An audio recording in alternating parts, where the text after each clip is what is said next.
ate munengo oyo kati oyo bwabanga yabadde ayogera ku nze, that is the second person gwenzikirizzaamu nandisappointinga like kyali kungulu kyenasooka si kyekituufu banayejjukira bwe yanvugisa nantwala ekayunga ku muntu simanya mukozi munnaffe tayogera nange nombuuza olaga wanengagenda bannange sino lwe bakomya mu kkubo neneevuga waliwo weevuga kati waliwo bakutwala ne bakomya ne mu kkubo ng'okomawo kito kyo kyanyiiza n'olinnya ne gundi oyembadde ogamba ku mulala njogera munaye nga buli kyayogera nga manyi okugamba Bina, I want you here nenzija. By the way, ekirayi kyamulumye nti mwagambye mukadde. Yes, mukadde naye ng'ate she's younger than me because twali ku poliisi nabyo atembye omanye kyaseseza bwe yagambye mbu mama wange nali sinazaalibwa ng'oyo mukyala weva wali ati kyekugamba omukyala wali naye kyaseseza mukomesi gabagamba naye ate nawe ng'oli mukadde maze mundeke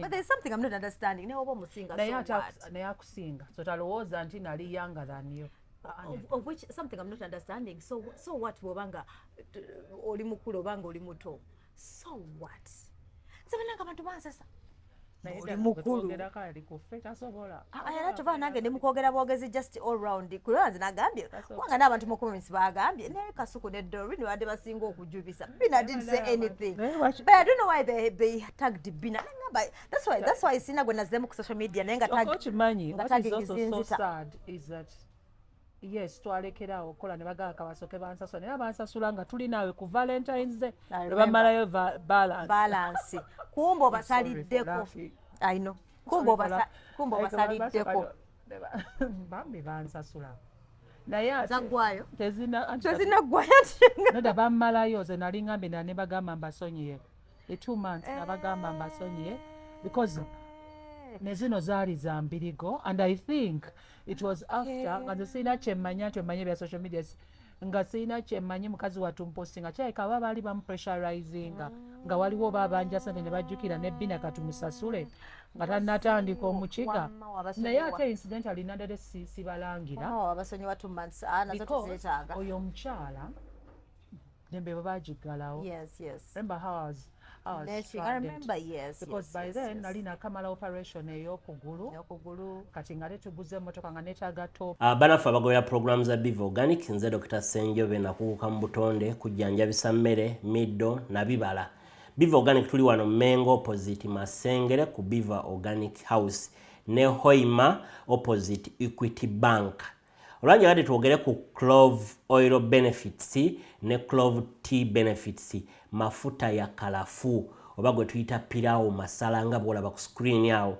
fe ku Biva Organic tukolamu ka clove oil kano ne tukolamu n'amajani ga clove tea abantu abalina ekizibu ky'okuba nti owunya akamwa kakuyamba akadagala kano kalinamu eugenol medicinal component kayamba nnyo ku bantu abalina toothache ng'olumizibwa amannyo tonyeza awali erinnya erikuluma oba senyesa akadagala kano ng'omaze otteekako toothpaste olwa eugenol benefits ze kalina ne nakyo anti-inflammatory kajja kuyambako nnyo kendeeza belly fats ate n'okuspeeding up bile production mwabalina high cholesterol levels nze Dr. Senjobe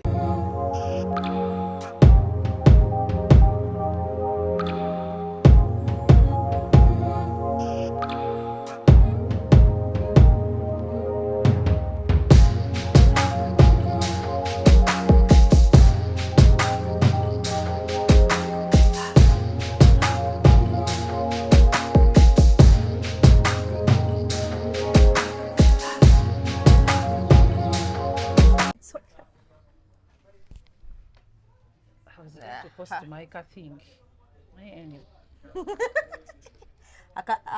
the previous show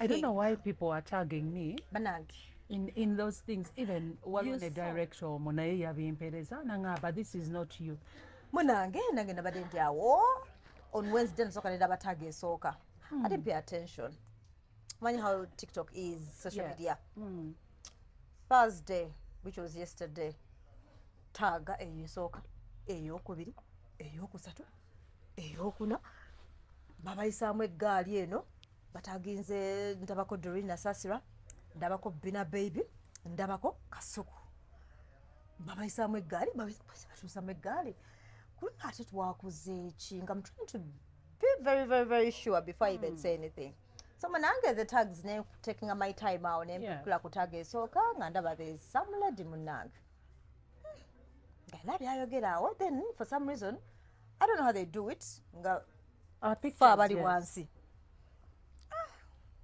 okay second tag same story kati ngaliwo omulala what a screen record I don't even know how they do it kaliwo omulala ka clip akalala ngera fa abaliko namba okay then I was curious and let me listen to the conversation also you also listen I had to because chabade chinsuse ko ngamba whom did we attack ate kuira yo conversation ekyansobedde ate wadde they were attacking us nesawulidde linnya I didn't hear Doreen Nasasira, I didn't hear Bina Baibe, I didn't hear Kasuku. Yes.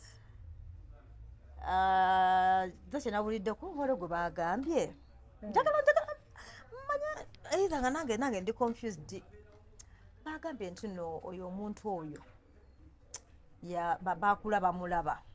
Mama woyo yakula amulaba. Okay.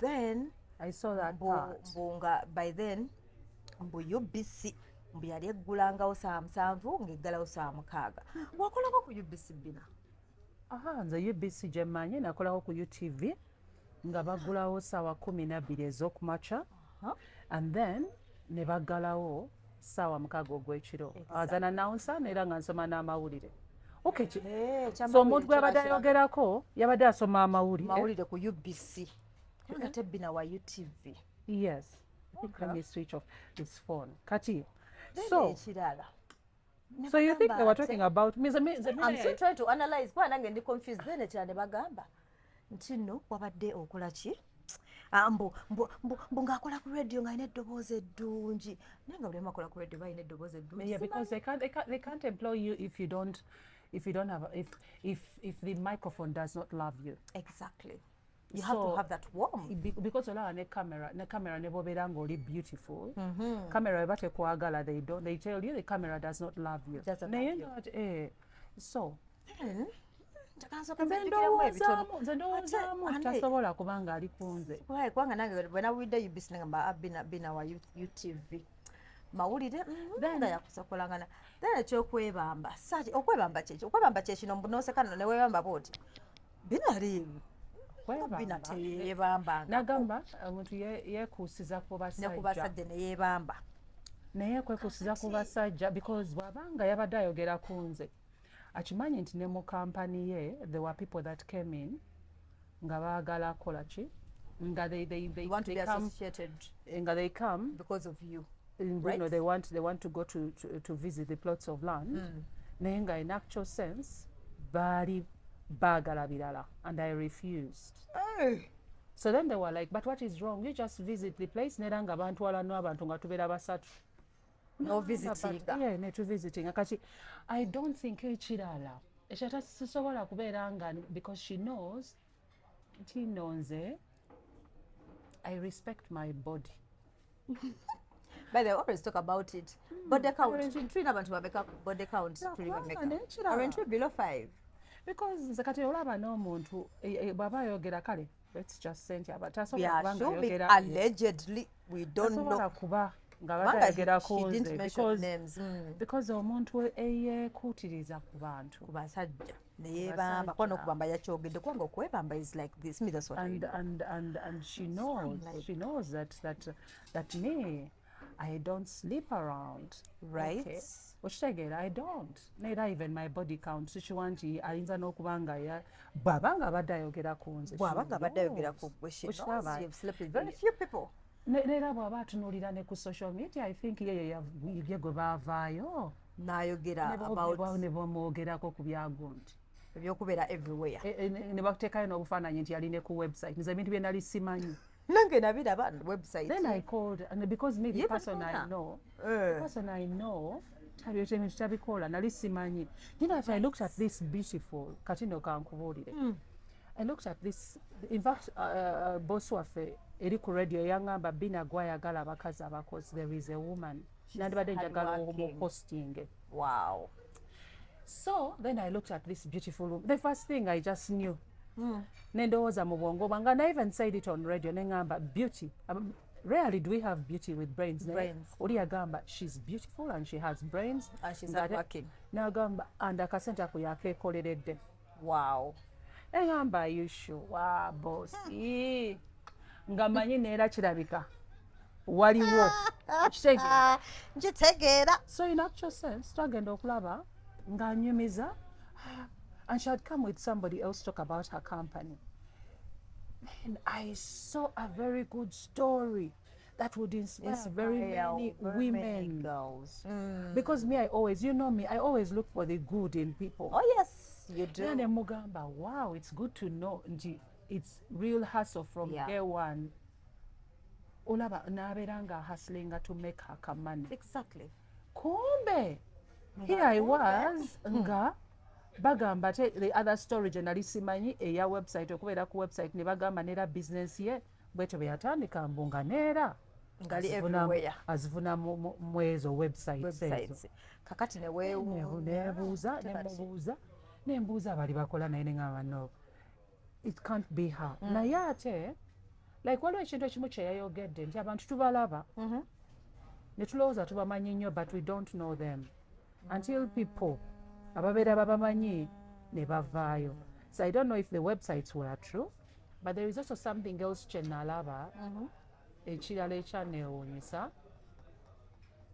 was nalaba omuntu. That's when I personally went there. Ne mubuuza natuuka ne ku office because then I was working with them. Yes, I remember. Ne mbuuza ne mbagamba nga ono omukazi awandiika bina ebintu kayina beef nyingi abanja sente because nje mumanyiko she's a hard worker yabeera mu field. That is the truth. Then ekirala ono omukyala gwe twogerako bwe nalabye mu video ayina omutima omulungi nti bw'atunda kati n'akola deal bagabanyamu sente ogenda okulaba ng'akuwaddeko nagamba Bina twakoze sente kwatako ekyemisana n'akuwaako. Kati bwe ntunuulira owakaakati ekyo kikugamba ti si yeye. You have a feeling oyo doppelganger like AI. Yali tayogera ku nze because oba AI. Nadodo yali tayogera ku nze. Twagenda kikwanga erinnya nange saaliwulidde naye maama. Yali tayogera ku nze because baba yadde ayogera ku nze. Omuntu ayogera ku nze. Ng'omanyi some bit of her dad. Manyi a lot about her company. Dodo. But yet she knows even the sacrifice because I escorted you in one of those when you were still influencing for her. Because there's a time there was an artist Ebya, I think that was Baibe. No better to interview that guy, that artist. You're in pain. Bina was literally limping. Yes, no kutambula. In fact, Bina since mumpi, Bina was holding, like trying to press me, like ngatuka kumadala nga ido soka nafuna stamina. She was in that pain. Tewaliwo bantu bagenda ku interview tebakyalina ba influencers balala abaliwo. You're the only one aliwo. Please come and help me. Another time they were launching. And I posted. Exactly. Another time they were launching some other place. Together Bina Ella still she was from an operation. Yes, ngane plasters. Nemuvuga. You still think that woman was talking about me? I don't think. Nenga mpera mateeka ku Subaru ye. Please, tonyiga nnyo break. But amafuta gagenda. Because no fuel. Yes. But then, no, I'm like, I was by the puzzled. Since I don't know okugenda entalo nemba daddam, but this time I was puzzled. But let me hope she's not talking about someone I know because it doesn't make sense and I don't know why they're over-tagging us in everything. Because it didn't make sense. I remember I even told her. Then she told me, no, please come and help me. Nganali nina plasters. There is even a video ku social zone. Ngantambula nga nane plaster ku maguru. Yes. Ne nga tutunda kifo. Then you can live ze mwakola ku wakolanga ku TikTok every Monday ngogene oba ne Friday morning. And do you know what is strange is that me I made sure that I do I do with passion. Like I work with passion. Wholeheartedly. Yes, I was her influencer. Now, when you talk about influencing, the money that we had agreed on, you're negotiating. I even remember I didn't want to take on the gig. And then she begged, nakulemerako. Me, I remember.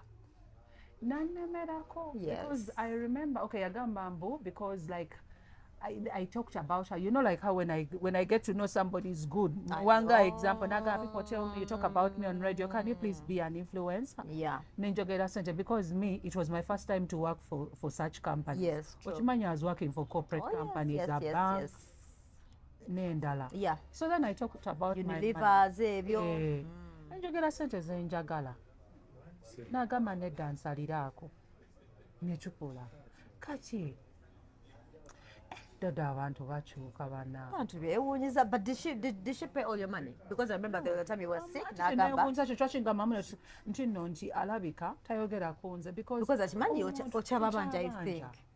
Isn't it like 2 point something? Omubanja 2 point something. In fact, ogamba nogamba ntangambe mbuno ayinamu ebizibu. Yes. Nogamba kamusonyiwe sente endala eziriyo gwa mugambako ezimu.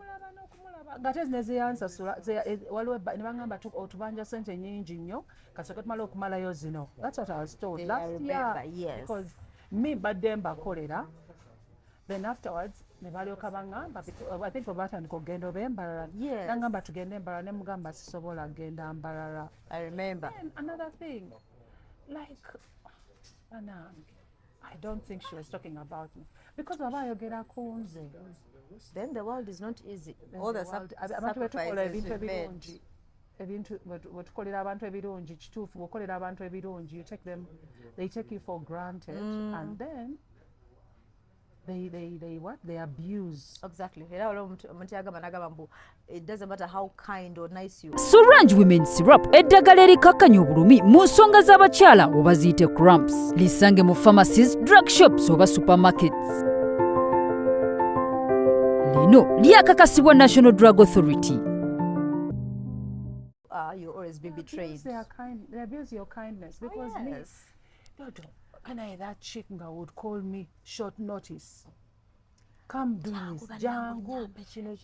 Jangu bana abantu munnaye abalala tebajja. They're going to launch. Oh, by the way, guys, if you don't know, we'll even launched Bina Baby Estate. Like, yo, who can even allow that? She gave me. Hey. Do you know by the time you put my face somewhere there on a poster, you say, and you claim that is my estate, you're supposed to be giving me a percentage of whatever. I'm just saying. But anyway, Bina was like, you know what? It's okay. Okay. Because olabo yo mchala, Bina ebintu byonna nga tubitadde ebbali. That's why I'm saying it's not her. AI. It's not her. It's not her because that is not the one I know. Bwe mwagaye mbw asikula entalo n'agula n'abantu okuvuma. Nengamba wanji, so she stooped so low okubeera ng'akola n'ebyo ebintu. That's why I tell you, Dodo, that is not the woman I know. So that was like AI, and then people were wondering. She was talking about someone else. No, that is not the one. I also don't know why they were tagging us like so bad. Surprisingly,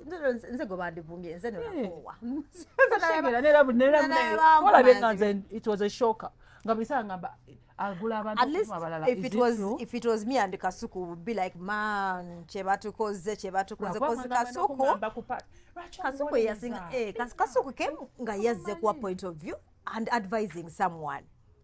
Then kati nagaza okulaba nga bagamba kwane Kasuku simanyi baba mbiyeye kuba nga bagambye mbunja gamba ng'omwana wange tokenanga kwasama ng'oli omuntu naye ate omuntu gwagamba ayasama naye ng'afunye ssente ng'alina ssente naye ngoza teyabadde ngoza yategeeza Kasuku si yakeera okwasama wano ku social media because ne yabadde ayogera saabitegedde bangambye nti like I was told nti akwata story z'abantu n'abavuma indirectly. That is not the woman I know. Crazy. That is not the woman I know. And then someone says, and then as she was wrapping up Nagam Smanyambu, since you admire CEO, you can also be your own CEO. Why don't you be? Because that one because you can also be a CEO. A CEO. But I mean, if I admire you, what is wrong with that? You should see how even there was a time she wanted me to sit in her chair. I remember. Like I'm a person who does not, I don't disrespect abantu abampa gigs. Exactly. Olaba ne ku mulimu they are young bosses but they will agree with Exactly. nti nze mbawa respect because situnuulira myaka omuntu akuwa ssente abeera mukulu ddala ne bw'aba akubanja kati oyo okumusaasira lwaki kugamba nti si sekiwamwagamba because Bina kyabanja in fact Bina yagamba bugambeze ngenda basaba nasegede najjo in fact ne gundi waliwo n'omulala eyankubidde essimu ne mugamba 2 point something akyababanja there was a time they were even signing a gig nga I was sick ne mbabuuza ne bagamba can I please have my I was like in fact nina ne SMS one so but there's some I sent them to kindly requesting for money ate nga nsaba kuzemmanja ngende nejjanjabe so this person yambuuziza ono byayogerako go why are people tagging you in this ate nga is a respectable person nendyoka ngamba ojjukira ssente ze nakusaba nali mmanja bano naye wali obanjizaako omuntu n'akugamba talina naye ng'olaba like ng'asayininga asayininga abantu yes ne mubeerawo n'ogenda okulaba n'akola buli kimu nga gwe yali to do with your health n'atakuwa ssente and then you're like bambi I think this will help us do what make more money and then they get to pay me. That's why I'm telling you, Dodo. I still insist she wasn't talking about me. But then, because there is a lot of that when Nina. Like if I'm to talk about her, I don't think. Ojugane that go ngambako rakwa ane that togera bingi nsigera byogera ojuga go ngambako oli anti ngamba ojuga that go ngambako no ngamba wankula ne simu no gamba Dodo kala I'm so pissed era mugambe I don't do these things nga bamutwalaganya nga bagamba ne bambuuza wamba Bina bakusasula n'osirika nenga nensirika wamba Bina bakusasula kati buula bwe yawandiika nendyoka ngenda nenga bambi bansasula naye nga bammalayo nga ne Katonda 2 point something ddala mwammalayo nebirala I think yadde alowooza oba nebirala bye mwamugamba akole nga tabikola kuba she's professional because when Bina sells something ateka passion yet yagala she doesn't want her name to be linked with something so weyangamba ke ekintu ekyo nangamba era yali frustrated that it was even in the morning you know what I won't say you know what you told her to do. No, we wait for her feedback. Wanayogera erinnya lyange gammanyi nti no directly agamba nze but I will be happy because oba ogamba nti olina ssente I'll be happy nti ne ka balance okasasule kati tuweereze kutoka siwonanga lwakwanira nsiiba nsumbuwa omwana nina omusasulira by the way ezo ssente ezo ze baali bampa she even knew nti nali nsasula school fees their kids that I had back to school egize Bina ina abana basasulira neera nga mmanyi omusa bami nga she would give me the money say I'm telling you it's not her because katata anayasaba kale anakera okwasaba bebe mpozi kye yagambye ekyokwebamba bw'aba ng'agamba kwebamba then ate newegwira ku basajja ayagala ogwiraani ayagala ogwira abakazi naye tebwentyo bwenseka naye kati okwebamba is this kasita yebamba nga body count eri wansi eyani eri waggulu simanyi sigitegeera naye tujja bagwira abasajja betuhostinga kasabera nga simusajjagwo but okuva edda Bina loves like that nedda nga tucakola ne live Facebook live nejjeko oba yakansilinga ng'alowooza ngenda mwagalira gaayi naye ate gwomanyi gwe nali njagala ennyo mu bantu b'oyagala oyo tosobola namwagala yadde taliimu naye yali alowooza because ojjukira lino bwe yali alina omuyimbi ekaya n'agamba omuyimbi namugamba abaffe in fact you put that video there on your social media thing I remember trying to show that muyimbi nga abula omugamba please kale ate do you know what the husband had stopped her to go on kwebyo ebintu ku social media kati then I told the husband bambi nga inspiring abantu kati nze nno nga simanyi there is devil in a making no like it wasn't like because me I would see beauty tips and I'm like even I have beauty tips balcony they are very good then kale nze nali muwa ekitiibwa. Have you ever respected somebody beautiful? Exactly. With a very good heart, very hard. How many beautiful women do we know who are very hardworking and Very they don't few. utter such words? Very few. In fact, the first time you introduced me to what we're gonna now with, they were still actually finalizing the house. I remember they took her outside, and she was pregnant by then, very pregnant. Meanwhile, and we did a show together, and even Bina that video is even still on YouTube. Bina praised her. Nagaba nange oli mulungi naye bannange you hard working. Yeah. By the way, that's what I keep telling her.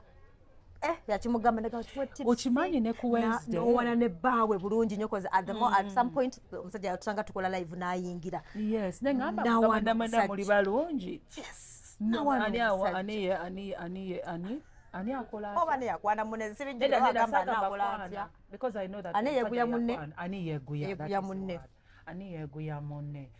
So but the good thing is that they were both hardworking, but I don't know what exactly happened. I think that was AI. Istera kubeera nze no manyi bwe postinga nvaayo kati ekyo twakirulaba bwe muŋŋamba nti asiikuula entalo oba tobikkiriza mbeera sibikkiriza because si ye muntu gwe mmanyi asiikuula entalo, si ye muntu gwe mmanyi abeera mu field asasula n'osasula mu bavume, and I'm like you're kidding.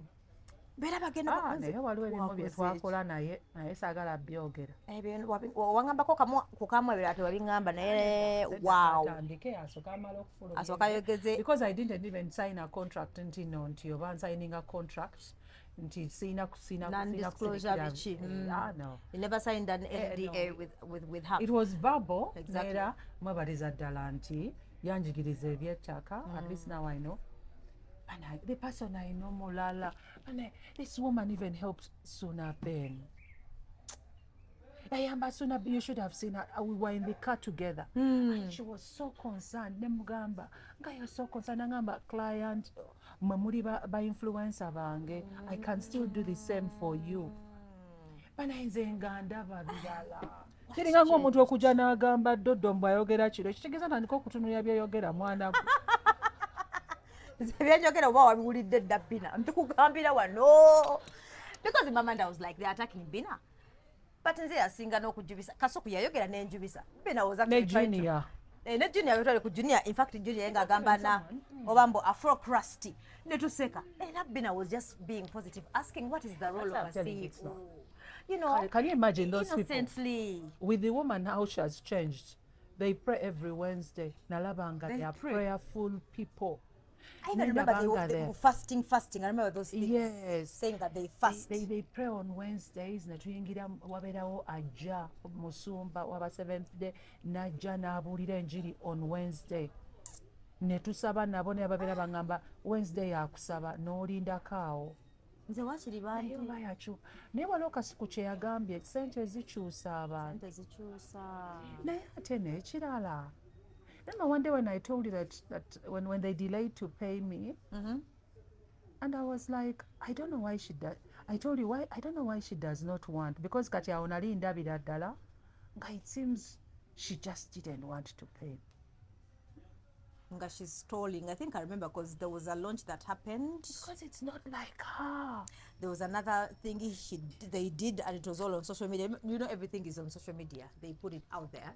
Yeah, she keeps saying there's no money, but I'm seeing some things that she's doing, and that is money already. And then I told you, because they are trying to do what? Bambi, they are trying to make sales. They will. Then they'll pay me. And she has very good, hardworking people. Very good, hardworking people. You know, Bantu Balamu. I tell me, they told me people who talk as if they are smiling. They're not good people inside. Kalinanga bweyatandise nga smilinga nageza okulaba ng'akyuka ku end nendyoka ndaba true colors. Wait a minute. That first I saw it when we were somewhere wamanyi. I'd never mumanyi akimanyi mumanyi. If I'm that's where we are. Ekirala kye nalabye I think I should. Bano abantu bano betukolera nga si corporate companies. You have to be careful, true.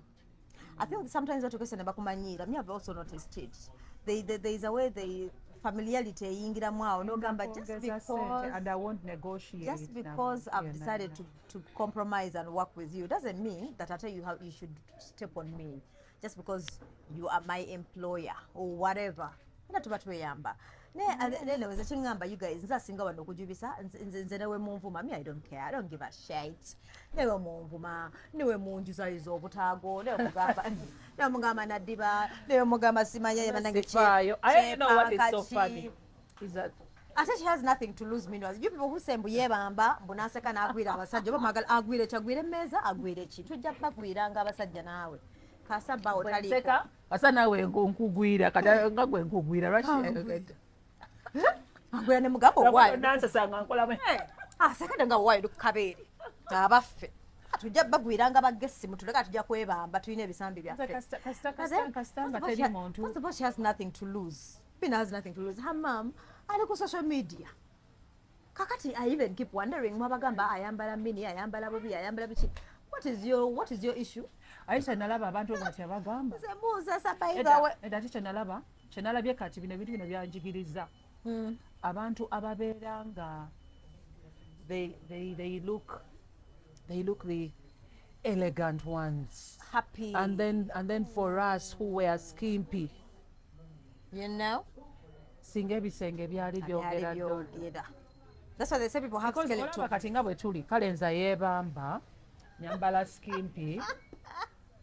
Nengwira abasajja. I don't But when you look at her history, I date one man at a time. Oh yes. Setundangako. Body count eri below 5. Number 1. Setundangako. I was raised bulungi akasente kaye kakolerera. Oh yes. Neera nze saagala akasente mbunoba mwoba oli ampe bubi. Kyekyo lwaki neera Dodo yabonaabona. Dodo manyi mpaka nga tufunye omusajja. Naye olowooza tebankwana abato abakulu abalina sente. I think ekyo ndowooza tayogera ku nze because abantu bakozi bannange bakimanyi. And actually when I saw even the comments sinoonya musajja wakufumbirwa. I accepted. You were accepting a situation, yo? Yes. No, Gamba, let me give the floor. Let me love myself. So, yes. And Bina is glowing. Whatever you're taking, I don't know what you're taking. I know there's minding your business, but there's a particular glow just together. I don't know what you're taking. That is the second person going to na disappointing. Like Charlie Kunguru Chenasoka, si chechitu. Bana ejukira bweyamvugisa. Nantwale kayunga ku muntu simanya mukozi munaffe. Mukozi munaffe tayogera nange. Bejukira. Nyombuzo olaga wanenga ngenda bannange. Siro lwe bakomya mu kkubo. Nevuga. Waliwo weevuga kati waliwo bakutwala ne bakomya ne mu kkubo ng'okomawo. Kito kyo kyanyiiza n'olinnya ne gundi. Wayembadde ogamba ku mulala. Okay. Njogera munaye nga buli kyayogera nga manyi okugamba Bina, I want you here nenzija. By the way, ekirayi kyamulumye nti mwagambye mukadde. Yes, mukadde. Naye ng'ate she's younger than me because twali ku poliisi. Omanyi kyaseseza bwe yagambye mbu mama wange nali sinazaalibwa ng'oyo mukyala weeva wali ati kyekugamba omukyala wali naye kyaseseza mu comments bagamba naye ate nawe ng'oli mukadde maze mundeke but there's something I'm not understanding naye oba omusinga naye akusinga so talowooza nti nali younger than you. Of which something I'm not understanding. So what bwobanga oli mukulu obanga oli muto, so what? Sebenanga abantu bansasa oli mukulu ayala nange nemukogera bwogezi just all round kulanze nagambye wanga n'abantu mu comments bagambye naye Kasuku ne Dori ne bade basinga okujubisa. Bina didn't say anything but I don't know why they tagged Bina. That's why sina gwe nazemu ku social media naye nga tag what is also so sad is that yes twalekerawo kola ne bagaka basoke bansasula naye bansasula nga tuli naawe ku Valentine's Day ne bamalayo balance kumbo basaliddeko. I know kumbo basaliddeko bambi bansasula naye zagwayo tezina gwayo noda bammalayo ze nali ngambe ne bagamba mbasonyiye 2 months nabagamba mbasonyiye because nezino zaali za mbirigo and I think it was after nga nze sirina kyemmanya nti emmanye bya social media nga sirina kyemmanyi mukazi wattu mpostinga kyaleka baba baali bamupressurizinga nga waliwo babanja sente ne bajjukira ne Bina katumusasule nga tannatandika omukiga naye ate incidentally nadade sibalangira oyo omukyala nembe bwe bagiggalawo. Remember how I was because by then nali nakamala operation ey'okugulu kati nga netuguza emmotoka nga netaaga top up netufuna loan because I know she's going to talk about it. Netufuna loan y'emmotoka please. Yes, netufuna loan netutopinga up savings je nali nina. Then netuzunga ku Crown Japan nga we are trying to keep people around because we needed that money. Opened up. Ne mugamba nengamba mbadde nsasulira omwana school fees nengamba nekirala mbadde nina loan gye nina okusasula in 2 years mbadde nsaba nengamba nemubuuza nengamba contract eweddeko nangamba nedda nze Bina woolaga wendaga otegeera omuntu ng'oyo nga ne bw'anaakugamba ng'olina ekiwundu ku kugulu Dodo bya tosobola kusigala ka wakiri okusobola okutambula ngomanyi Dodo asobola okuvuga gwegenda wakiri olange nga mukazi wattu agenda okugulu kukoye. Those are the sacrifices I was doing because bambi abantu abambeereddewo nze sibeerabira. Sometimes we would reach on the way nagamba okugulu kukoye ne tuyimirira mu katono bambi stretching okugulu olusi kwagala kusanyerera bwe tukomawo nga traffic mungi nga wira ayagala soka stretchingemu okugulu nakugamba oli wanyamba tulina kino kigwa promotion bweti nojja ne bobanga because I was supposed to do 1 advert a day a week yes because mu mwezi mwali mulina kubeeramu I think about and you were very consistent. I think 10 they were like bana ina kola I don't know in a month amanyi agenda nanconfusing naye nga nalina post ze nali nina okubeera ngaokola. Yes, I remember then ng'olina live gy'okola it was either najetumiikiriza as a bonus either Friday morning or Monday morning, one of those days. Ngamba nti kati nagenda okulaba nga neeraba ndaganga like you know there are seasons olaba abantu abali mu business there are seasons when they make money there are seasons when they don't make money when they don't obanga money is slow. So nemulyoka mukola ki nemulyoka nenyongerako ekirala neŋŋamba omanyi I'll go in the field on weekends so nga lwe banvuga luli lwe nagamba ne banvuga yes I remember ne bankomya mu kkubo okiraba naye nababuulira wanga bwe wabagamba ngenda kutandika okukozesa emmotoka yange and I would use my fuel and then go so nga nkolera muntu gwe mmanyi nti she's a woman, she understands, she has a good heart. Like you know that those things of like because they say most women don't like supporting other women, but now Bina is different. Bina is someone who supports. Ffe tumulinze addemu ayogere ku linnya kati Bina Baibe atekemu ne Dodo atekemu ne Kasuku ze kyenjagala because it was an open thing and people tagged us. That's why we were talking about it. I'm like, what did they tag us? It's so sad. Bina yebandi mujjemu. It's so sad nchitugenda. Nze mwandibadde muyuza nze obutaago nze tebinnuma. No, I don't know why she said. I think Luli yankubira essimu ne maane mugamba I don't want to be in your drama. I think so. Nechimuluma narowooza until you've distanced yourself. The good thing is that from her. Bwana wakana nti simu banja. Nina receipts one. Nina message. Oh yeah.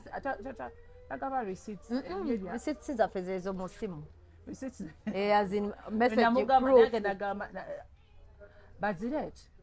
Proof messages zino nga tukola bwe tuti. Nga tuzijjayo ne voice. So those are our receipts. Yes, I didn't know it would even get to this. I'm even in shock. But you know what? Me, I had even moved on from that interview. Manyinga mufunia ne business like buli wamu nongaba na number yabwe. I know. Nengaba ye number kati waliwo yali angambye mumukolere ebyekyaka. I think it's high time I also tell them abalina estates. It's okay nebe nali mbedda. Come, let's advertise. You know, like I was like, Maina linvuddeko ngamba gamba no ngale munaitwa bali bangamba challenge bali balina nengamba it's okay nendekerawo naye ngeno bongamba bonkubira essimu nombuuza namba mbawabuwe namba naye abantu bajja kunjulira awo nti mbawadde enamba za kampani eyo ne bagenda ku office. Yes. Ne bagamba why not come with ne bagamba no I trust those people because they were doing an amazing job. Yes. Now I don't even know what is happening but they were doing an amazing job. Sorry.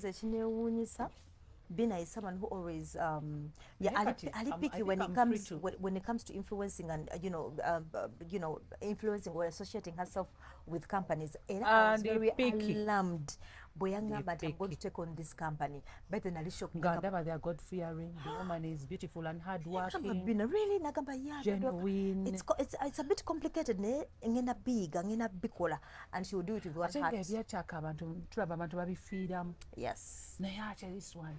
Nga ye tatunulidde sente ye nga atunulidde her clean money si bino byakubeera dubious. Yes. Now that's what I'm telling you. The woman I saw. This is not the woman you saw this time, like those are AI doppelganger hoyo doppelganger we oba AI nange saabitegedde naye nange kikwe ekyokuyiga Bina. I think si kirungi okwemalamu ate ne munange Chameleon yakyogeramu teweemalangamu newebeesesasesa Bina bantaginze ne ngamba why are they overtagging me? What did we do? Because we had moved on. Ne ngamba kale nze kabavume. But Bina said nothing. Kuku ye yasinga n'okwogera. You know? Actually, maybe the thing I would also want to tell people is that omuntu wabeera influencer, don't allow them to come to your office often. Like don't allow influencers to come to your office often. Like let them come for briefing. Bamale bagende. Because wetubeerawo around, we get to see things and ogenda okulaba kati bwe bituuka ku bino nga you're forced to talk ebirala bibi nnyo byesitayagala kwogera. I know. Yeah. Naye it's sad nti omuntu ali omu ku abo abanyamba. If she's not careful, I'm going to drag her to court. Seriously. I'm going to take you to court. Babanga yabadde ayogerako nze. That's why we're waiting for a name. We want to know a name. Because I told you to court bagamba bayogereko ku linnya lyo. But people kept on tagging us. That's why even the car loan, if I wanted the money to be paid, it can still be paid by my family. Nanga, I also want to work. To put in effort. Yes. Effort ne bagamba nange. Bina kola. Ochiraba. So manya agenda byogerako. Ebya kalon tebitutiisa. N'abaana nindabirira era we resorted to something else. Yeah. So ne sente ze babasonyiwa for 2 months situzeetaaga. Naye bwe muzimpa, I will still top up on the loan like I said and also pay school fees for this child. Gwendabirira omukazi gwe baraping.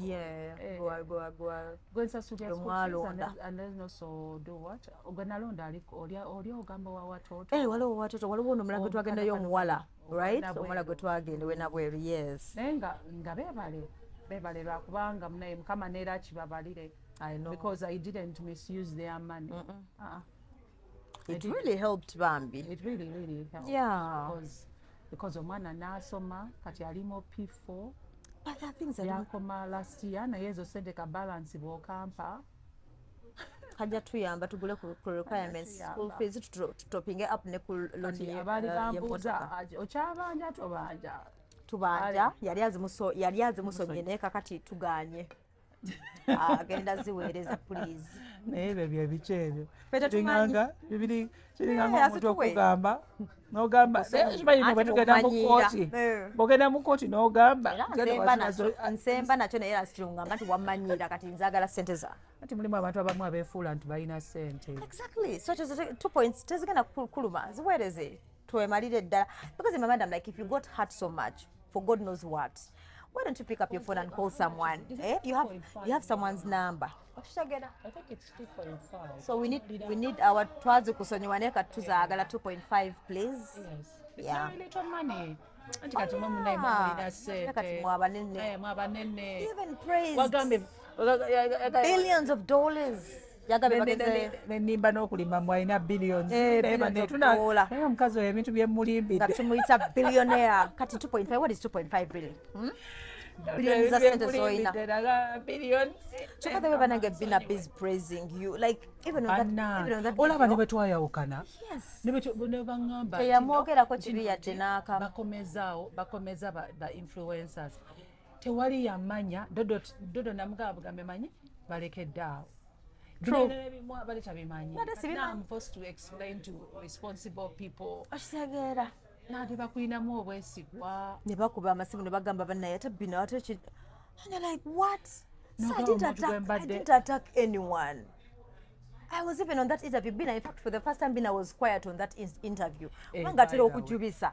Nze nga njubisa byange as usual. Nga njubisa byange. Because omukazi Kati Bina kept on looking at this. Era nga ne ku YouTube waliwo yakyogedde n'agamba naye Bina ne ku YouTube bakirabye waliwo yakyogedde n'agamba naye this time wanga Koro Shalom yagamba naye Bina leero musirifu mu interview.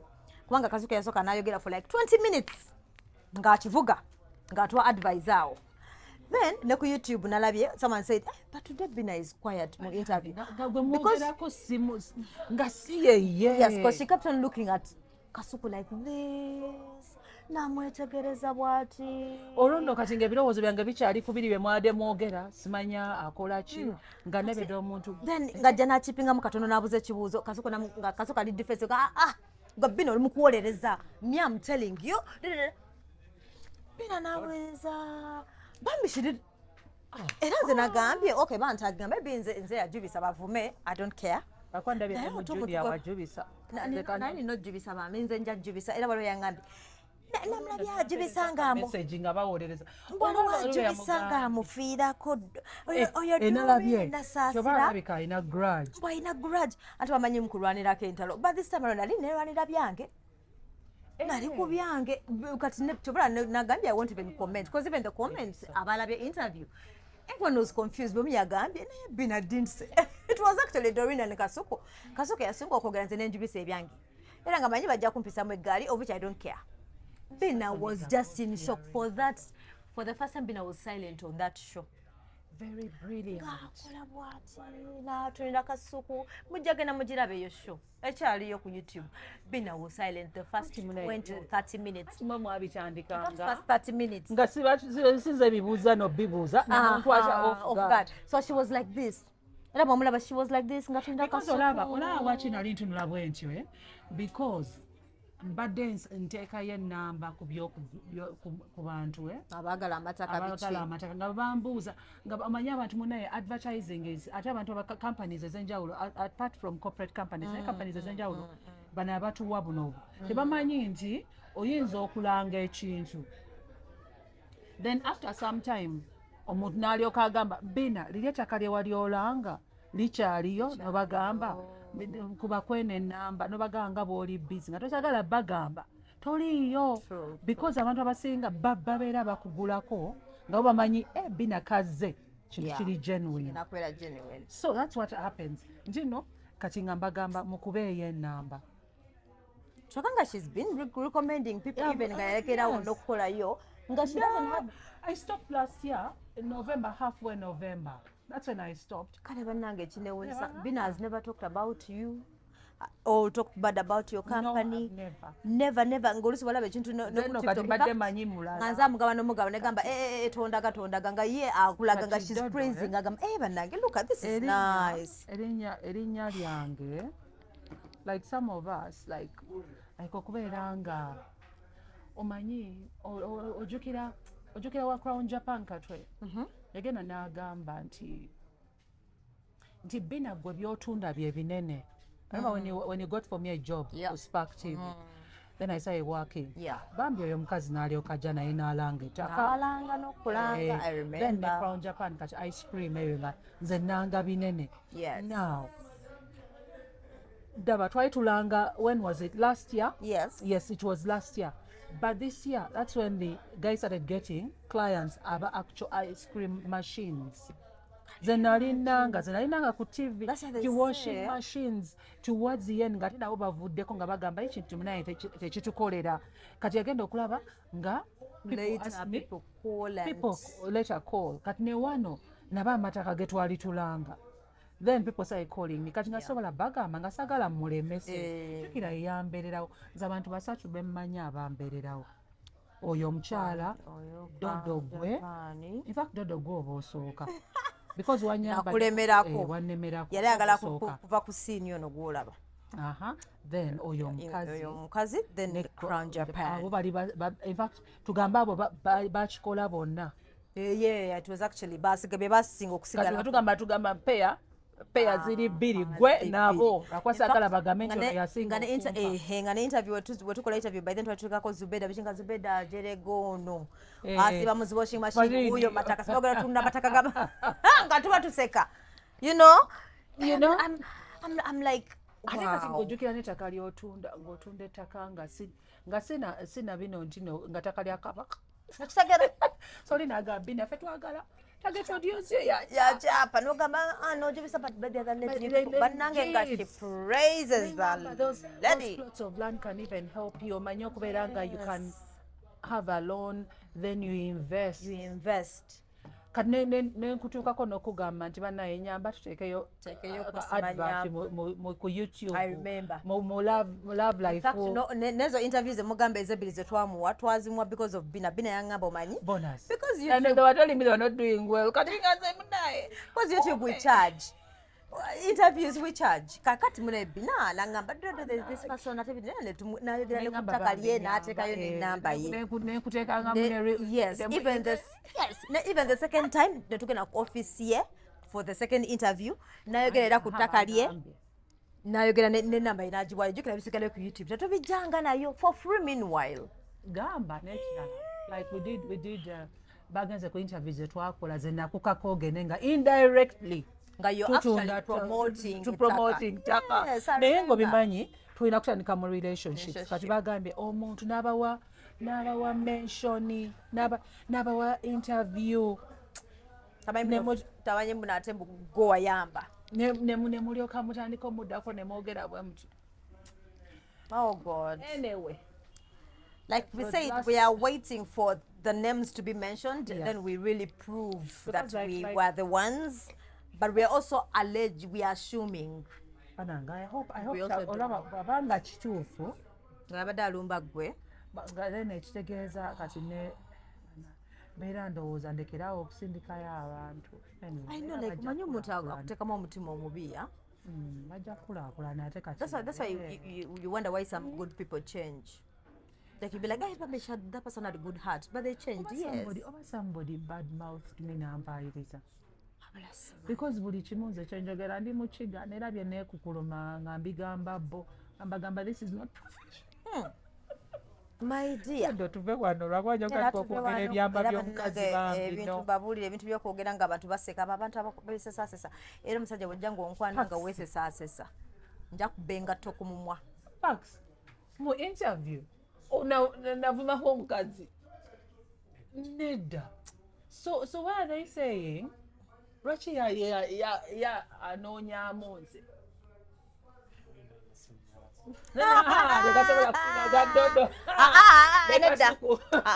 agakasina amasanyalaze because obanze abadde yagala indirectly kino ekintu akifunemu tutunde ettaka yategedde nti nze Kasuku doesn't give a shit wadde yamwogeddeko katono nange I don't give a shit I don't care ne bwanvuma nfaanana ntya ndi batya ndi mukadde simanya ndi bitya naddiba tebinumanze